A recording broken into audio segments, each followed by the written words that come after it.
Hello, it's 12 hours GMT. This is the Midday News.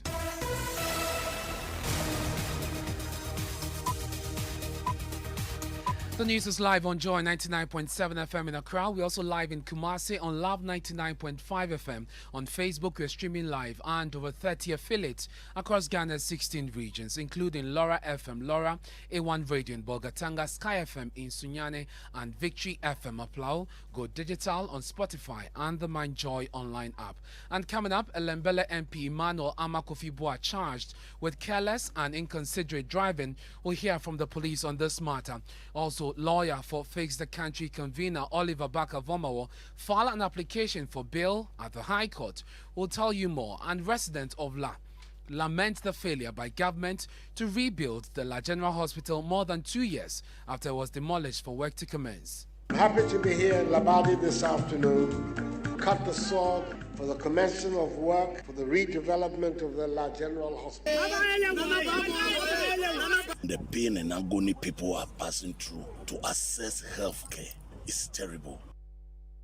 Also here on the Midday News, it is better to live in an imperfect democracy than under dictatorships that could bring. That's the advice of an emerita professor as coup dominates discussions in Ghana. I have lived in a few authoritarian countries, I assure you, including in Ghana under different regimes, and I prefer an imperfect democracy. But I am not sanguine. I'm not suggesting that all is well. We should not do anything.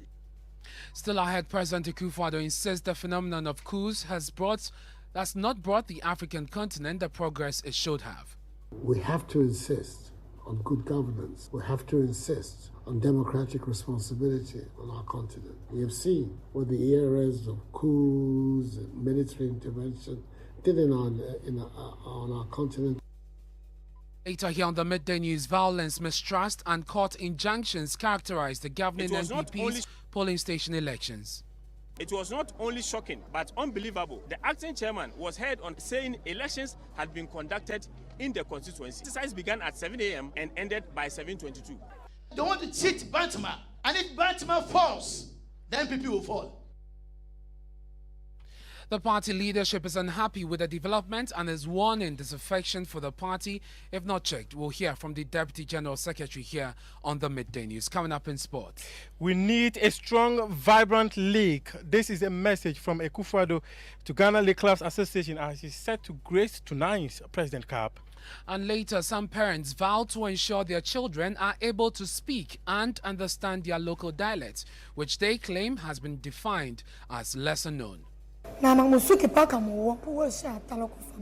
My dream is to have my child speak Senya. If in future she travels, I want her to go with our language. If she returns, she should be able to connect with her people.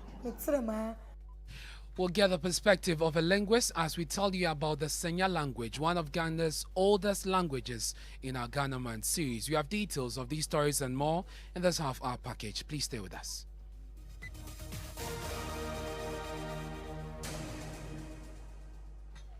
My name is Ernest. This is the home of independent, fearless and credible journalism. Let's settle for the details now. Elembele MP Manu Amakofibua is said to have been charged for careless and inconsiderate driving. The police say he's part of 5 drivers who drove in the middle of the road towards oncoming cars. Now, this is contained in the statement signed by the Public Affairs Unit of the Accra Region Police. My colleague Joseph Akable joins me in the studio with details. Joseph, what does it say? The statement reads that the Airport Divisional Police MTTD in the evening of 3rd March 2022 near the Aviation Social Center arrested the following drivers for careless and inconsiderate driving, including driving in the middle of the road facing oncoming vehicles. The first is Ahiadoglo God Knows, who was driving a Toyota Land Cruiser. There is also Arthur Asafwe J. Edu, Abdul Bandango, and Intiegu George, and Honorable MP for Elembele, Mr. Emmanuel Amakofibua, who was driving a Toyota Land Cruiser. We are told that the first 4 suspects were duly processed for court today. However, The MP, after his driver's license was taken and he was sent to the police station to be processed for court, failed to cooperate with the police and drove away, leaving his license behind. The airport police command later contacted him in the night on the telephone and asked him to report at the police station today to be processed for court. This morning, the MP said to have reported at the station and has been duly processed for court. Joseph, thank you very much for bringing us details of that police statement on the charging of the Elembele MP Emmanuel Amak Kofi-Boa. Let's go to Parliament for more on this story. Kwesi Parker Wilson is our man there. He joins us. Parker is the MP in the House today. And I can confirm to you that the Member of Parliament for Elembele constituency is in the chamber as I speak to you. He's been here since about 11 a.m. in a very quiet up and down and just doing his business normally.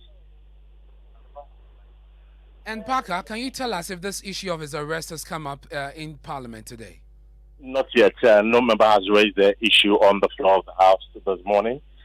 We expect that he himself will raise the matter, but for now, he hasn't come to the floor.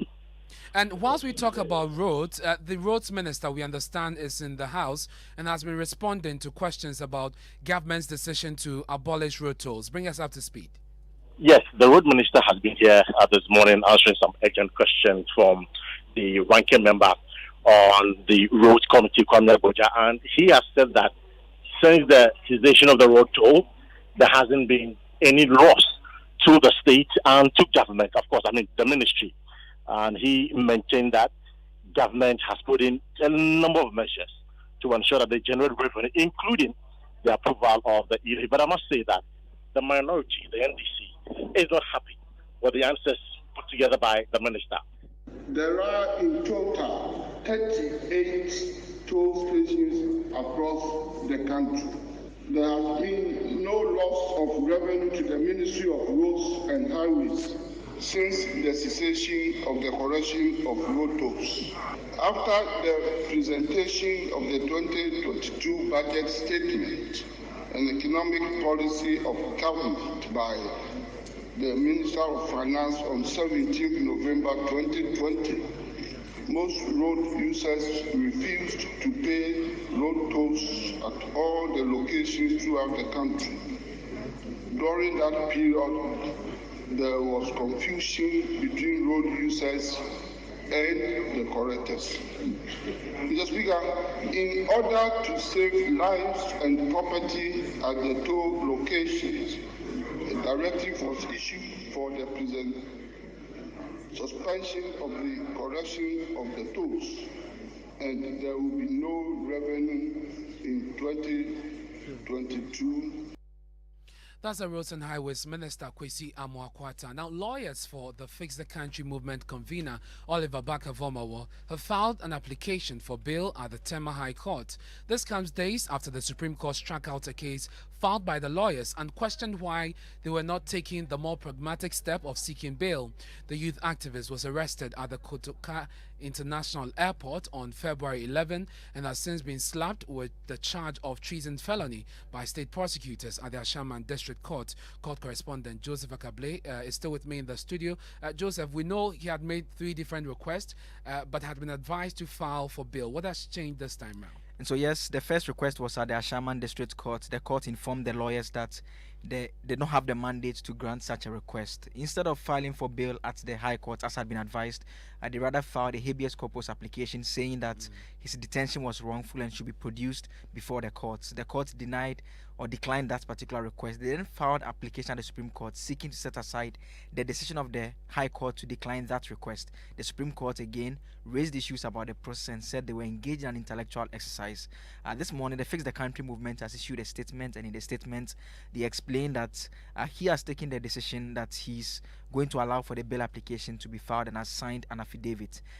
Portions of the statement reads that in all these sessions, however, the courts have told Oliver one and only one thing, which is contrary to Article 14.3, that he rather should take his detainers to the court, which has jurisdiction to ensure his rights to personal liberty. By that, it is now established that the constitutional duty of the police to bring persons they have arrested to a court of competent jurisdiction no longer exists. Accordingly, he has agreed to perform that duty. He has signed affidavit in support of an application for bail at the High Court, and this will be heard next week. And we'll bring you details of that when it comes before the court. Now, a professor of African Studies at the University of Ghana, Professor Manu, is warning that a military takeover will be worse than whatever imperfect democracy Ghanaians may be living under right now. There have been talks about a coup in the country recently, with Fix the Country convener standing trial currently for threatening a coup. Now, we've also heard comments from the Dean of the UG Law School, Professor Raymond Atukuba, that the country may be ripe for a coup. But speaking on Upfront Thursday, the Emerita Professor argued that it is better to live under an imperfect democracy than under a dictatorship. You would need to show empirically that autocratic governments created more jobs, gave more opportunity. In fact, it could be the argument that some of those things were exacerbated by this autocratic government. Certainly, we can increase our efficiencies, but I think that I still prefer democracy. I have lived in a few authoritarian countries, I assure you, including in Ghana under different regimes, and I prefer an imperfect democracy. And that's Professor Manu there. Now, still on issues of coup, and a retired Navy officer, Commodore Stephen Dabo, says the history of military takeovers in Ghana are often preceded by calls from civilians. He observed that such coup d'etats have not yielded any positive result in the development of the country. Retired Commodore Steve Dabo spoke at the Burgess, Kalinokus and Aduamankwa Memorial Lecture as part of the 70th anniversary celebration of Opokuwari's coup. He spoke against any call that will instigate the overthrow of a civilian government. He observed the military has often taken advantage of coups to enrich themselves. Civilians, all those making noise, have you heard any military person making noise? It's all from the civilians. They urge people who, as soon as you say, do not use their brains. Go to Mali, go to Guinea, go to Burkina Faso and others. Is there any change after taking over? I went to my farm and some people were discussing, yes, we'll support this. I said, oh, I've been to Liberia, I've been to Sierra Leone, I've been to Cote d'Ivoire, all on peacekeeping. So our military are enlightened enough. The military will come and nothing will change. We will rather worsen the situation. And now Jima filed that report. Meanwhile, President Akufo-Addo says the phenomenon of coups has not advanced the cause of the African continent. He said this while addressing a delegation of newly elected leaders for the Pan-African Youth Union at the Jubilee House. The issues before our continent are well known. How to engender the peace and security of our continent, promote good governance in Africa, and of course, as a result, accelerate the development of our economies, improve the living standards of our people. These are the main issues before us in our generation. And you've been given a very important role in realizing this vision of Africa's future. We have to insist on good governance. We have to insist on democratic responsibility on our continent. President Akufo-Addo there.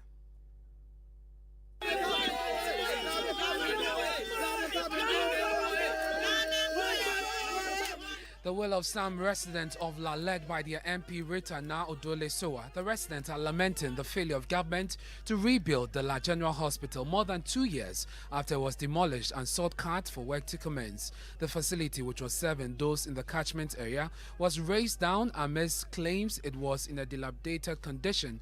But 2 years on, the land is still bare and the beautiful artist's impression is yet to see the light of day.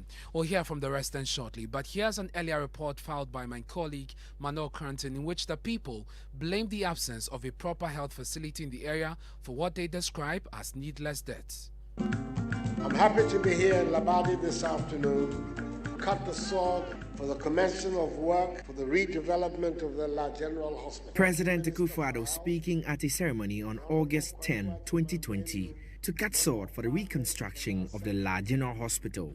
This was after the old 5-story facility was torn down in March same year for lacking structural integrity. The new building was to be completed in 24 months. A year on, the land has been overtaken by weeds with no contractor on site. 66-year-old Ivy Bedema lives about 150 meters away from the old hospital.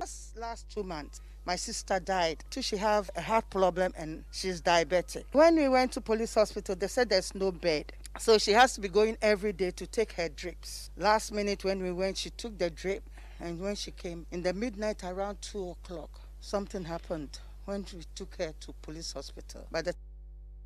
Manu filed that report exactly a year ago. Speaking during a tour of the site by the Minority Caucus on the Health Committee, a resident, Reverend Ajay, described as evil the move to demolish and abandon the project. It's affecting the people of these areas.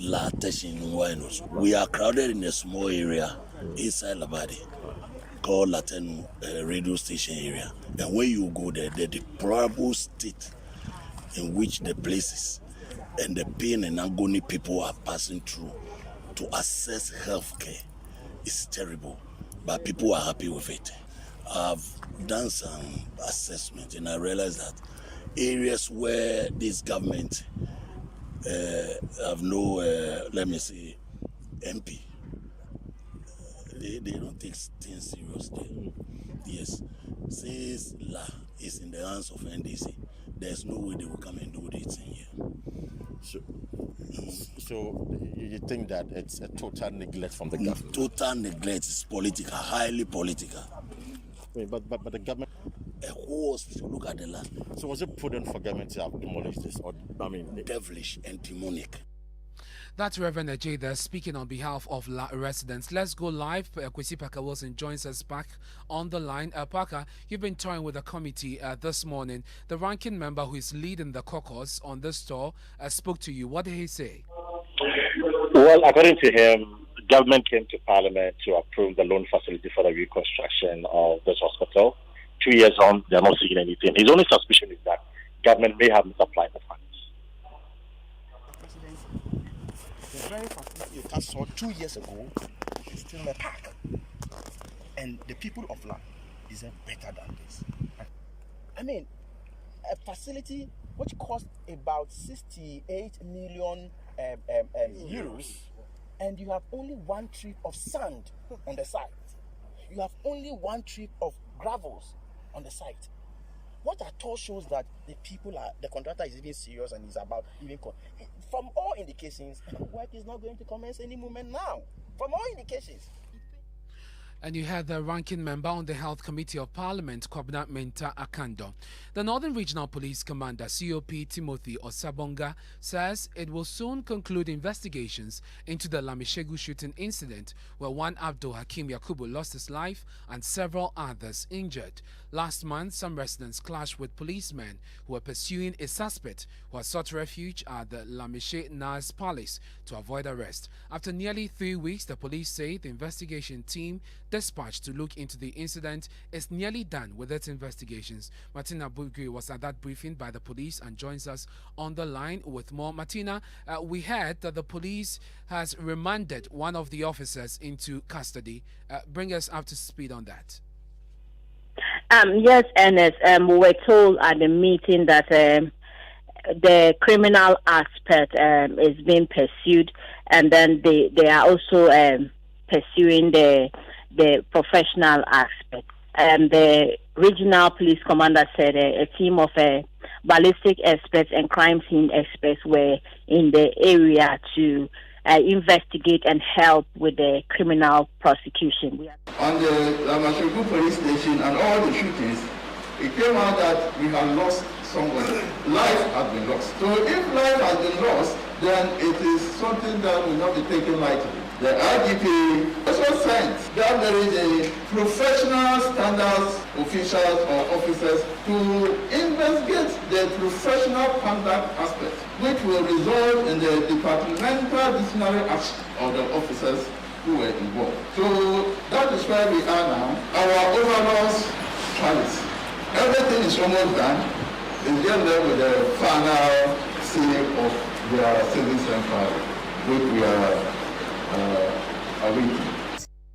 The police also provided an update on the Nantpanzu incident in which some residents were allegedly assaulted by police officers for allegedly illegally tapping into electric power. Investigations on it has been completed. We have forwarded it to our headquarters, awaiting the outcome. Meanwhile, these men are still on interdiction. They are not working. They are not receiving their full salary. And you heard that the Northern Regional Police Commander. Violence, mistrust and court injunctions have characterized the ongoing polling station election of the governing New Patriotic Party. As at the last count, 10 constituencies have been served with injunctions to halt the process. Some aggrieved members of the party in the Ashanti region have accused constituency leaders of skewing the election process in favor of their preferred candidates. This, they say, will cause disaffection towards the party in the next general elections. Nana Ojima has been speaking with some aggrieved party supporters in some of the NPP strongholds and filed this report. At Ejiso, aggrieved members of the party, clad in red, protested the election held on February 26th. They accused the party's leadership of failing to properly constitute the election committee and to communicate a date for the election. Acting First Vice Chairman speaks for 12 of the constituency executives and other aggrieved party supporters. It was not only shocking but unbelievable when at exactly 7:22 a.m. the acting chairman was heard on Kesbin FM saying elections had been conducted in the constituency. According to him, the exercise began at 7 a.m. and ended by 7:22. Mr. Chumesin's team is worried the numbers will reduce for the NPP in the next election if emerging issues are not resolved. Nana Ojima's reports there. Let's go to the phone lines now and speak to the Deputy General Secretary of the NPP, Nana Obri Buahin. Thank you very much, sir, for your time here on the Midday News. The party must definitely be worried because of the pockets of violence and agitations that has characterized this process. But at the heart of this is the allegation leveled against party officers for allegedly abusing the process. What is the party doing to address this? This is an unfortunate scenario. It's an unfortunate scenario. Unfortunate in the sense that if you look at the positive side, it creates the impression that there's a serious political awareness. But on the negative side, it tends to divide us, the supporters of the party, which for me is a very serious signal. It's very, very important. Very, very important. I remember in 2020, I sold out this idea that, look, we should make sure that the sale of forms will be done online. People didn't buy into this suggestion. I'm pretty sure it was a laudable one. 2, I went on to suggest that we should create a new album. A new album for every constituency, so that the impression will be created that we've cleaned the slate and we are going to start the whole thing. Obviously, these suggestions were not taken on by the party. In the case of the allegation of abuse of process by party officers, shouldn't this be taken up and sanctions meted out if established? Yes, but normally what happens is that the report should come from the constituency, then it goes to the regional. The regional will pick up the matter. If they are unable to solve it, then the matter will be referred to the national. As it stands now, you have not received any report at the national level on these issues? Well, we've been served with several injunction applications. But in all cases, you realize that it's the constituency and the regional officials who are handling the matter. Do you think that this will affect the schedule of the party in your reorganization process? Oh, normally, yes. It would be wrong on my part to say that we should, as it were, treat these things with contempt. No. You are dealing with human beings. And in political organization like ours, you need the numbers. You need the numbers. So we should not create a situation where party members or some party members will be aggrieved and dissatisfied. More especially when we are determined to break the 8. Should we expect that the party would crack the whip in the coming days? Oh, why the party has been cracking the ship all these years, and definitely the party will do so. Well, we'll leave it here for now. I'm grateful for your time. That's the Deputy General Secretary of the NPP, Nana Obri Bwine. You're listening to the Midday News here on Joy 99.7 FM. When we return, we'll bring you the latest on our Ghana Man series on lesser-known languages.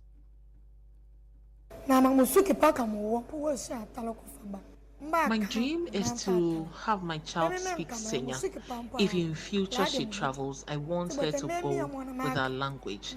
If she returns, she should be able to connect with her people.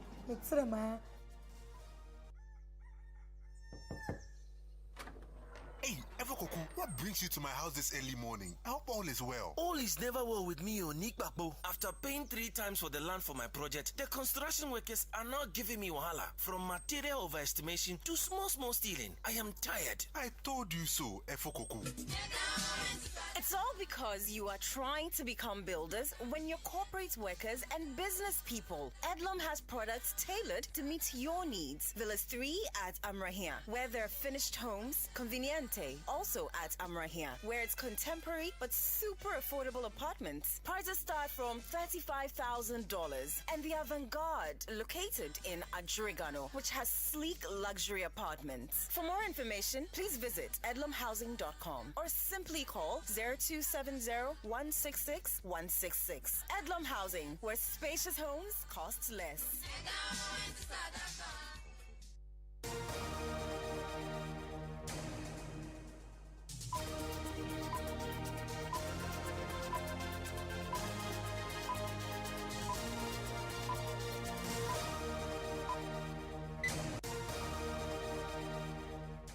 Thanks for staying with us here on the Midday News. Time now for sports, and Muftal joins us with the latest. Tonight, Accra House of Oak will play Asante Kotoko in this year's President Cup. The game is in honor of the sitting president of the country, and Nana Akufo-Addo has called on the Ghana League Clubs Association and the Ghana Football Association to ensure that they organize vibrant leagues that will bring the game to its maximum best. I want just to re-echo the point that the chairperson made. The need for us to have a strong, vibrant league. It is a strong, vibrant league that will enable us to have a strong, vibrant national side. So I think all of us have to put our heads together to see the way forward as to how we can strengthen our domestic league. Crying and complaining about no longer being a powerhouse in African football and not winning the cup and everything. I think it's a question of organization. It is a question of organization. That is according to the president, Nana Akufo-Addo. Thank you very much, Muftal, for bringing us the latest in sports. Now, spoken in the central region, it is one of the oldest dialects in Ghana, and yet many of its natives can't read, speak, or write it. Natives of Senya Breku fear theirs may be the last generation that will speak the Senya language. Justice Bedu brings us the fourth in the series of stories celebrating Ghana Month on languages that are lesser known. I'm pretty sure you know about this song. Abeku Okain is a pastor. He calls himself a man of the people. But if you ask anybody what is the meaning of this song, they don't know, and it looks like an Akan song, but it's a Senya song. That means vulture. If you want to sleep, sleep. Now, this tells you that our culture as Guans has been dominated by Akans. The Senya language is on the brink. The people who are supposed to speak it are those in the areas like Kaswa and Senya Breku itself, just on the outskirts of southwestern Accra. The Senya Breku language is an ancient language. They are the aboriginals of this nation, Ghana. We don't want to teach our children the language. They speak only Chi and not Senya. So the children have been cut off, and it's an error. My dream is to have my child speak Senya. If in future she travels, I want her to go with our language. If she returns, she should be able to connect with her people. Children like baby Achua will be very lucky to still hear people speak the Senya language by the time they are adults. Justice Bedu, Joy News, Senya Breku. Time now for showbiz, and finally, all is set for the great celebration of culture and tradition this weekend as the showbiz A to Z team heads to Kumasi ahead of Ghana's 65th Independence Day celebration. George Quay joins us on the line with more. George, what can we expect from the Center for National Culture this Saturday? It's going to be a great show that encompasses culture and tourism with a lot of education. If you're a student or you're anybody who fancies the very best of Ghanaian entertainment, Ghanaian education, Ghanaian literacy, and Ghanaian art and culture, then this is the show you might want to be tuned into. We're already in Kumasi. We're fired up. We're live and ready. The team is already going around, taking some beautiful shots and doing some very interesting interviews. And tomorrow, together with our panel members, we're going to deliver the very best thing, what I call Ghana's finest birthday present to our listeners. Thank you very much. That's George Quaid there. You want to join the team here on Joy 99.7 FM. And that's it for the Midday News. Many thanks for your company throughout this week. Our top story this hour, Lembele MP Emmanuel Amakofibo are charged with careless and inconsiderate driving. We brought you details of a police statement. There's more news when you log on to myjoyonline.com. I'm Ernest. Good afternoon. Up next is Dr. Mensa Otabil with Living Word.